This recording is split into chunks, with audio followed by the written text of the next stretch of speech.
My name is Helen Foster. I'm 70 years old. And the day I woke up from heart surgery, my daughter had already sold my house. They said it was a routine procedure. 2 nights in the hospital, a few stitches, and rest.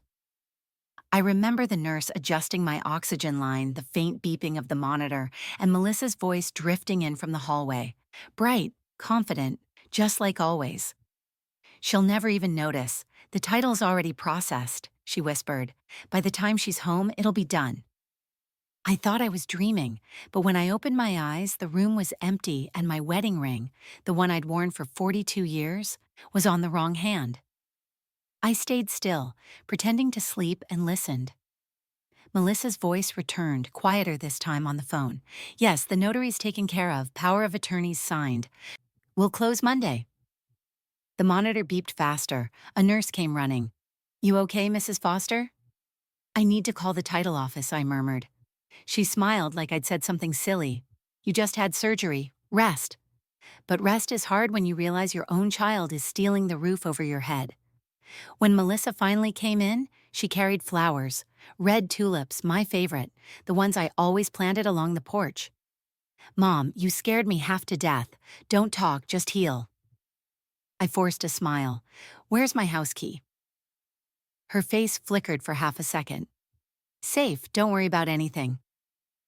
I'm not worried, I said softly. I'm taking inventory. That night I couldn't sleep. I stared at the ceiling, remembering every nail my late husband George had hammered into that house. We built it from scratch the year Melissa was born. Back then, we didn't have much. Just steady hands and ledger paper for every dollar. I reached for the bedside table and found my purse. Inside, my checkbook was gone. My folder with the home insurance policy, gone too. I pressed the nurse button. Was anyone in here earlier? She frowned. Your daughter stopped by. She said she needed to update your discharge forms. Of course she did. The next morning I asked for an early release.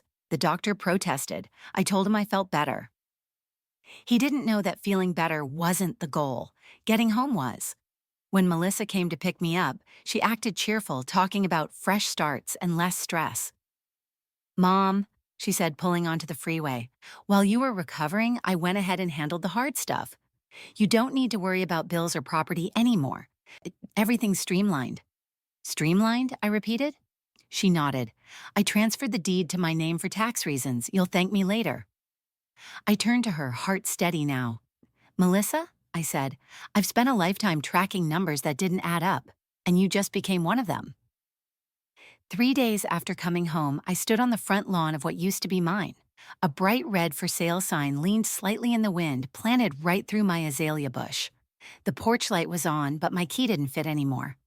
A young couple walked out carrying brochures. The man smiled politely.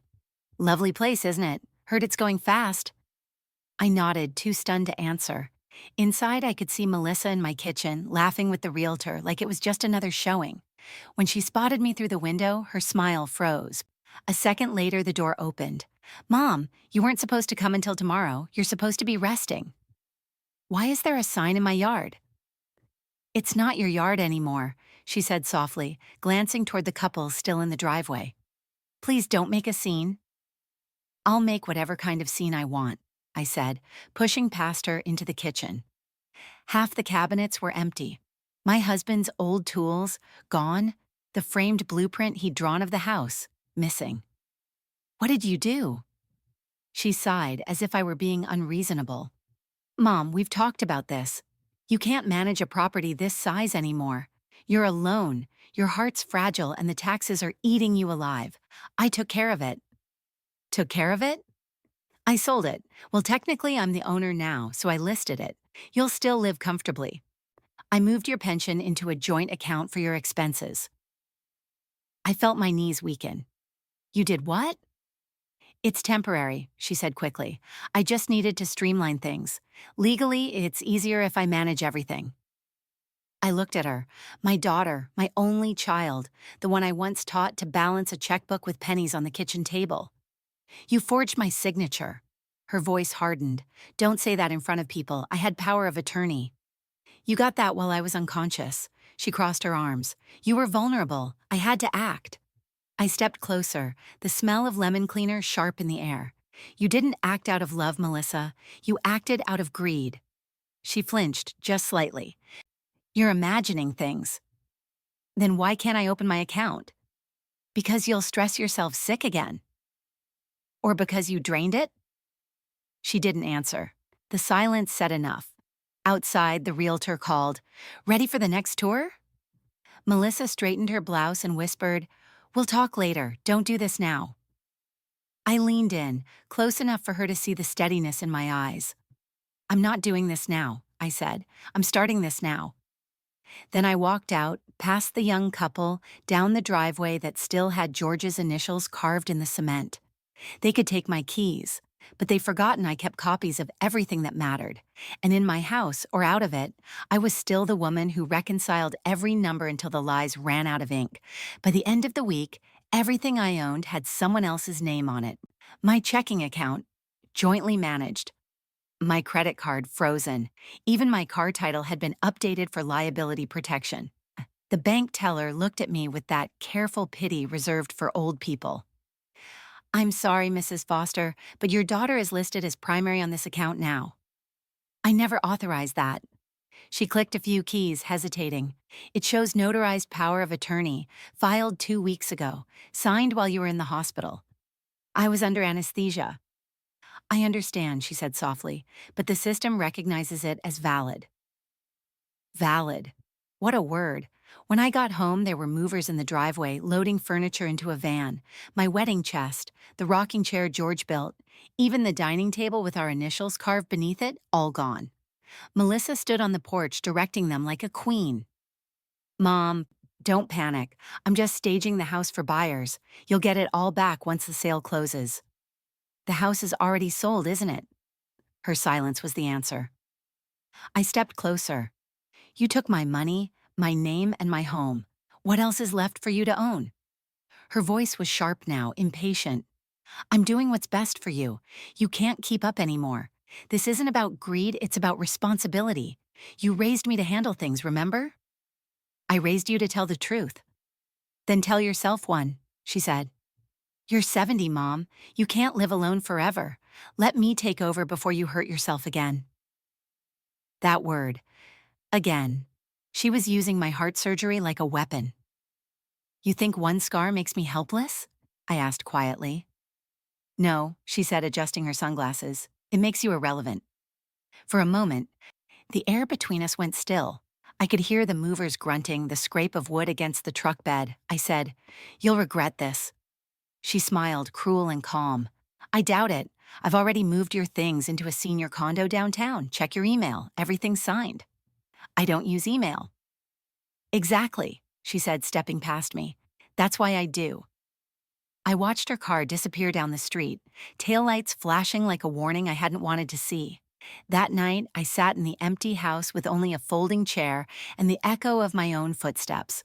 I turned on the lamp, but the light flickered, like it too wasn't sure who lived here anymore.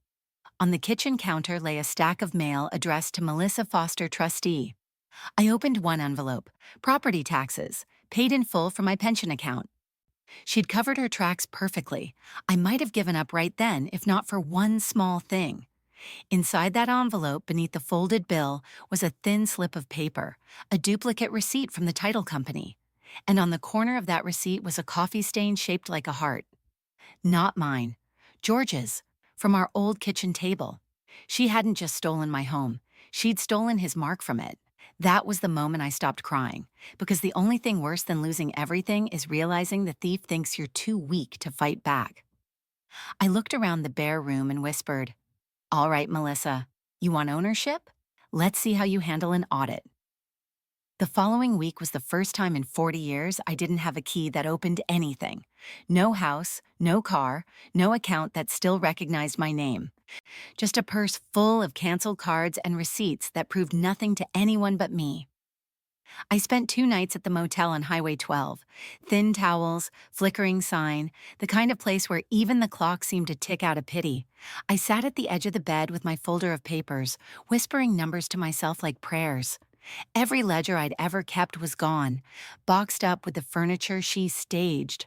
All that remained was a single flash drive George had once labeled Taxes 2001-2010. I plugged it into an old borrowed laptop. Inside were scanned copies of property forms, handwritten signatures, blue ink notary stamps, my handwriting unmistakable. Then I saw it. The same signature copied onto a recent deed Melissa filed. Same curve of the H, same smudge in the F. She hadn't just forged it, she'd copied it from George's old digital archive. I covered my mouth, half a laugh, half a sob. My daughter had stolen from me using her father's legacy. That night, rain battered the motel window. I turned off the light and lay in the dark, thinking about the way George used to double-check every number on our tax returns, his finger tracing each line before signing. The math always tells the truth, he'd say.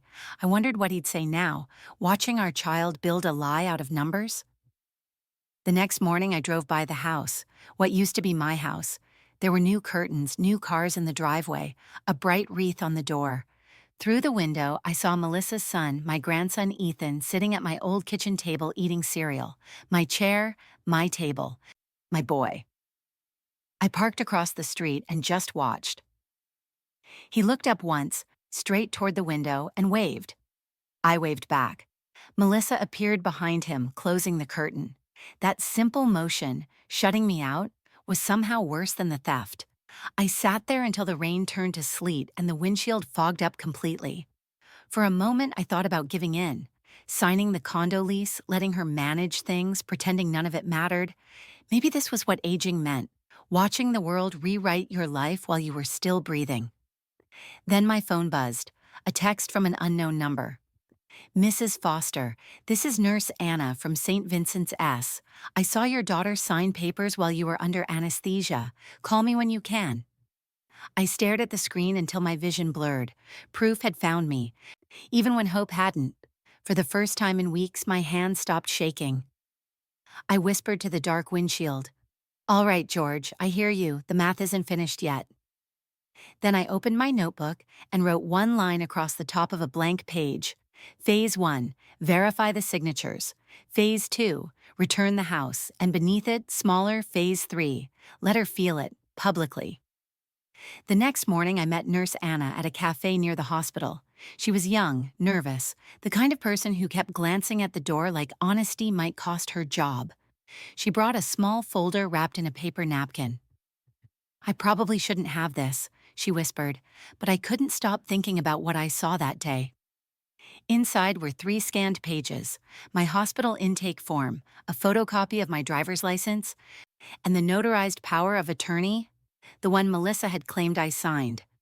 The signatures were identical, 2 identical, pixel for pixel identical. Anna leaned closer. She came in with a notary stamp, said she needed you to sign before surgery. You were sedated.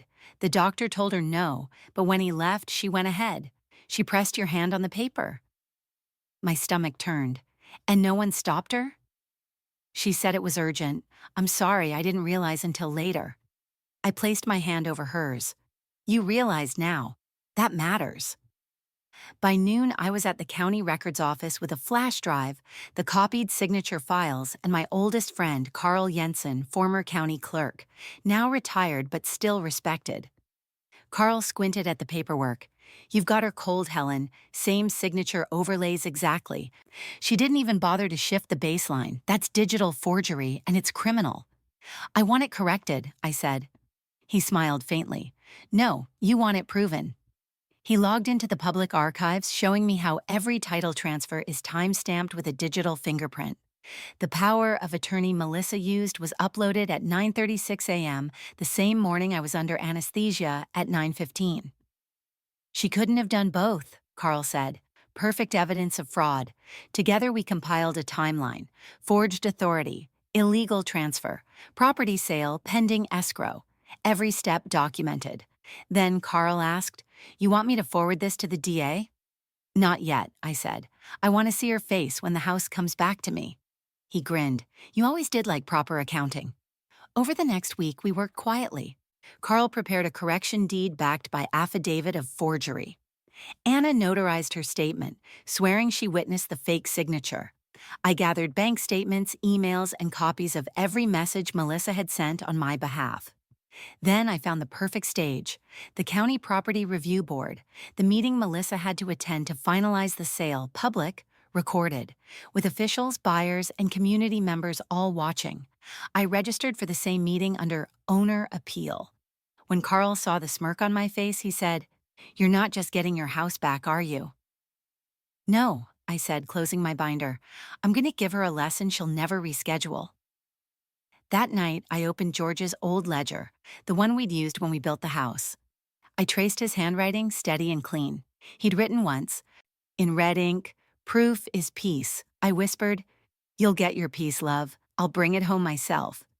Then I labeled a fresh manila folder, Operation Ledger. Underneath it, I wrote, Stage 1, Witness. Stage 2, County. Stage 3, Consequences. The morning of the county meeting, the courthouse smelled like old varnish and coffee, smells that meant business, not sympathy.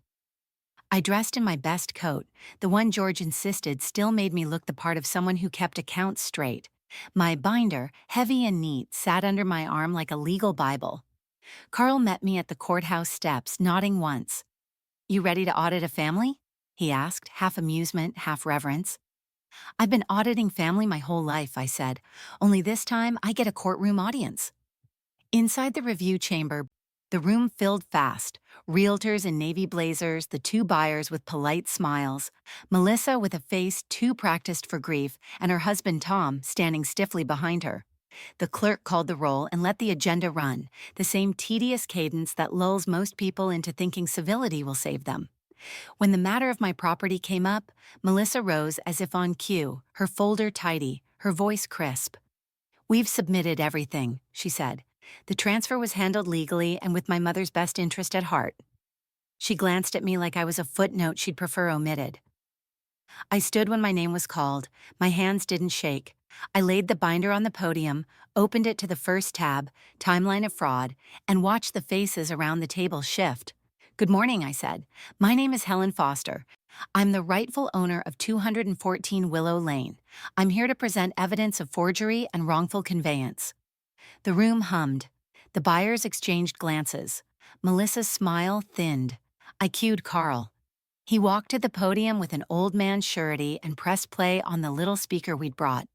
Nurse Anna's voice filled the room, calm and precise. I saw Melissa sign the documents while Mrs. Foster was sedated. She used a notary stamp and pressed the patient's hand. The clerk leaned forward like a man listening for a breaking news alert. Then I put up the overlay, two signatures, one on top of the other. The digital ghosting made the forgery obvious, a copied baseline, identical pressure points. The county tech showed the timestamp, 9:36 a.m., uploaded while my chart in the hospital read 9:15 a.m. under sedation. Melissa's color drained. "That's," she began. "That's evidence," I said, "and here's more." I slid over the printed bank transfer sheet, the temporary escrow payment wired from an account labeled Foster Family Trust to a holding company controlled by Melissa's husband. She used my trust to secure the sale deposit without my consent. A realtor muttered, "That's not typical." The buyers looked embarrassed, shifting their weight. Melissa's husband stammered, "We thought—" "You thought you could profit while your mother healed," I said softly. "You used a sedated woman's name to steal her home." I watched the judge's assistant flip through our notarized affidavits. Carl handed over a clean copy of Nurse Anna's signed statement. The county clerk tapped his pen like she was an instrument of measurement. Then, because timing is everything, I pulled out the final piece. A short video Anna had recorded on her phone in the break room.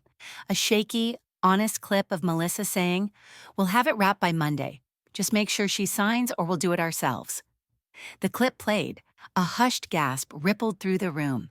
The chair of the board, a plain woman with a voice that had cut through many disputes, set her glasses down. "Given the evidence presented, timestamp discrepancies, notarized witness statement, and a recorded admission, we will issue an immediate injunction halting the sale and restoring provisional title to Mrs. Foster pending criminal review." She looked at Melissa. "And we will refer this to the district attorney." Melissa's face crumpled into something like outrage and fear. Tom put a hand to her shoulder, as if to steady a ship that had already foundered. The buyers slowly rose, murmuring apologies, backing away. When the clerk read the injunction aloud, my stomach unclenched like a fist. The legalese sounded like music: void transfer, immediate cessation of escrow, criminal referral.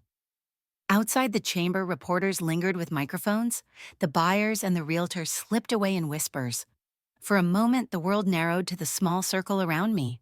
Carl's steady eyes, Anna's trembling hands folded around a cup of coffee, and Melissa, who avoided my gaze as if looking would expose the last of her courage. "Thank you," I said quietly to the room, more to the ledger inside my binder than to the people. Then I walked out into the crisp air.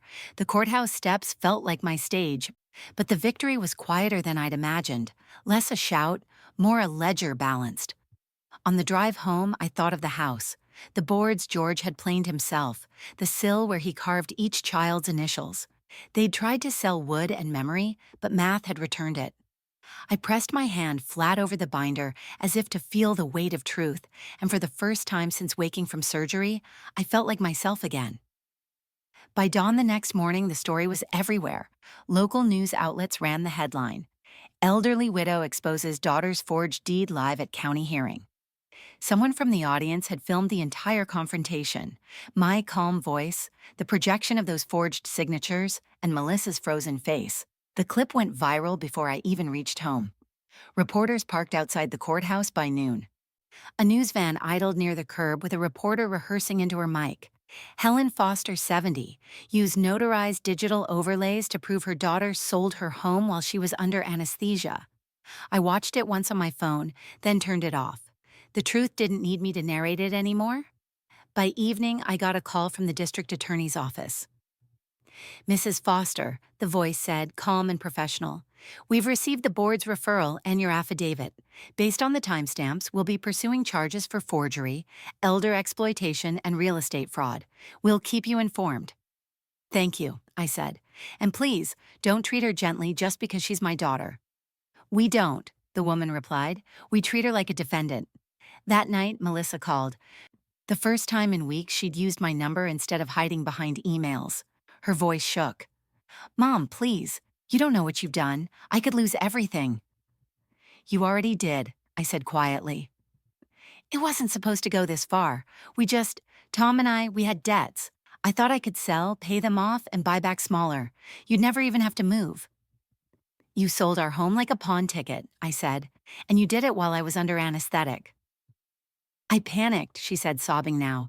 "Please call them. Tell them I meant well." I took a deep breath. "Melissa, I built a life with a man who believed in receipts. I spent 40 years proving that what's written must match what's real. You don't undo something like that with tears." There was a long pause. Then she whispered, "Are you happy now?" "No," I said. "Balanced." I hung up. The next day, Carl called with an update. "DA's fast-tracking it. They issued a freeze on all accounts tied to her company. The escrow firm's cooperating. You'll have full title restored within 72 hours. I almost didn't believe him. "You mean it's mine again?" "It never wasn't," he said. "They just borrowed the paperwork. Now it's back where it belongs." The media storm grew louder. People sent letters, emails, even cookies to the motel where I was still staying. One message stood out. A woman from Arizona wrote, "My son did the same thing. You gave me the courage to press charges." I read that one twice. Then I folded it and placed it inside George's old ledger, under the page where he once scribbled, "Truth adds up eventually." 2 days later, I stood in front of my house again. The for sale sign was gone, the locks replaced, my name, Helen Foster, owner, restored on the county register. I didn't cry when I stepped back inside. I just walked room to room, running my hand along the door frames, the walls, the countertops that still smelled faintly of lemon oil. But I did cry when I reached the kitchen and saw Ethan's drawing still taped to the fridge. A crooked heart and a note in his clumsy handwriting. "I love you, Grandma. Don't sell your house. It's perfect." I sat at the table, folded that note into my palm and whispered, "Don't worry, baby. Grandma doesn't sell what's priceless." For the first time in months, I felt something even rarer than justice. Peace, the kind you can only earn by surviving your own blood and still choosing to keep your heart open. The court date came faster than I expected. Melissa appeared in a gray blazer that hung loose on her shoulders. Tom didn't show. Maybe shame doesn't fit in a courtroom. When the clerk read out the charges, forgery, elder exploitation, and wire fraud, she looked smaller than I remembered. I didn't feel joy, just a stillness that had been missing for years. The judge turned to me. "Mrs. Foster, do you wish to make a statement before sentencing?"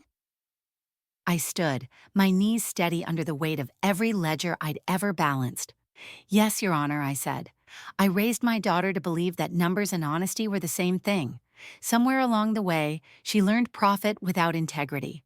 I hope today reminds her that math without mercy leaves you broke in the only currency that matters." The room was silent. The judge nodded once, expression unreadable.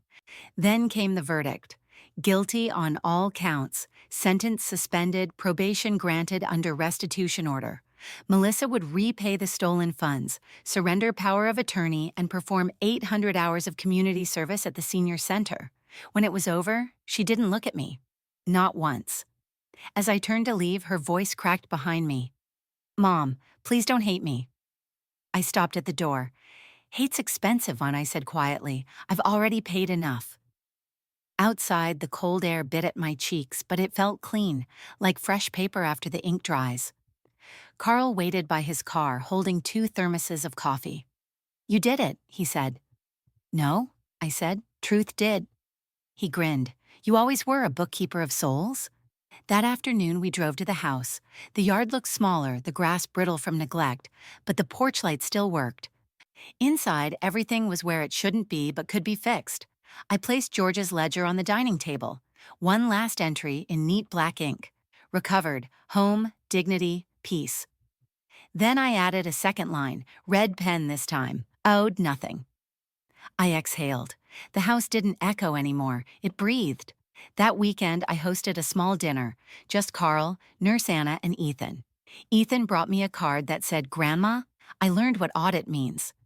Inside, he'd drawn a stick figure holding a magnifying glass over a heart. Carl laughed. "Future accountant." "Future truth teller," I said. When the dishes were cleared, Ethan whispered, "Will Mom come next time?" I looked at him gently. "Maybe someday, when she learns the difference between money and value." After they left, I walked out onto the porch. The moonlight stretched across the front lawn like a clean page. I thought of every woman who'd been dismissed, sedated, or signed away. Every mother whose love was mistaken for surrender. We aren't fragile, we're record keepers. And sooner or later, every ledger finds its balance. I looked at the porch light, steady, golden, unwavering, and whispered, "George, it's done." Then I locked the door, turned off the phone, and let the quiet wrap around me like an old, trusted blanket. Some weeks later, a reporter called asking if she could use my story for a segment on elder fraud prevention. I said yes, but only if she ended it with one sentence. "This is not just about theft. It's about remembering your worth before someone else calculates it for you. Because that's the truth I earned, the one every listener should hear." What would you do in my place? Drop your story and subscribe Revenge Stories Women 65 Plus USA.